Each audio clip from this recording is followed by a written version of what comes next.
Hi everybody, it's David Pingree out here at the Cheney Ranch for the 2013 Racer X 450 shootouts. We got together with each of the manufacturers and tried to go over some basic setup. So if you are buying one of these new motorcycles, this is just sort of a general direction for you to get started and get the bike set up more towards your liking.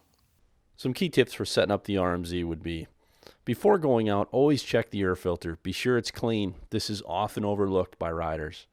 Check your air pressure. For the RMZ, we start at a cold pressure of about 13 to 14 psi.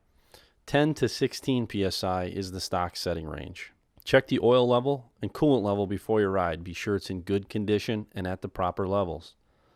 Change the oil and filter, and remember to clean the removable oil strainer located on the left side of the engine each time you change the engine oil. We recommend changing the oil about every 6 hours of operation of the RMZ, sometimes more frequently under extreme conditions. Don't forget to check the chain slack.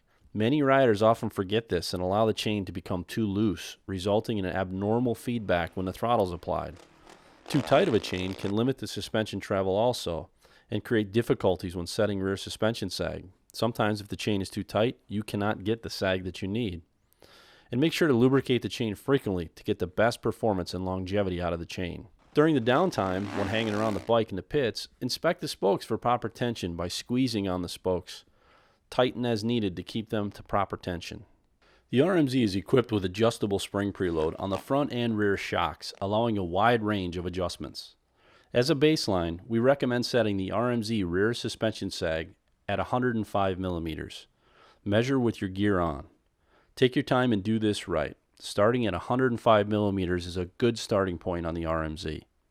Just a few clicks of compression or rebound make a considerable difference on the show a separate front fork and rear shock, so change just 1 or 2 clicks at a time.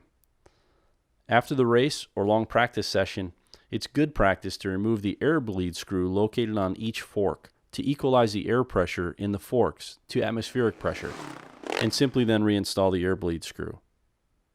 It's also recommended to record your suspension settings so you know where you started and where you finished for each track. Use a worksheet to track your changes. The RMZ includes 2 electrical couplers which allow you to quickly adjust the fuel settings to suit the track conditions. The gray coupler is for a richer fuel setting than the stock setting, and the white coupler is for a leaner setting, giving you the freedom to quickly adjust the fuel settings to best suit the riding conditions, just by connecting either coupler to the wiring harness, without using tools. So after getting the suspension set, try each of the couplers during practice to determine which offers you the best throttle response to fit the track conditions and the size of the track. So there you have it, just a few basic tips that'll help you get the best performance and race results on the Suzuki RMZ.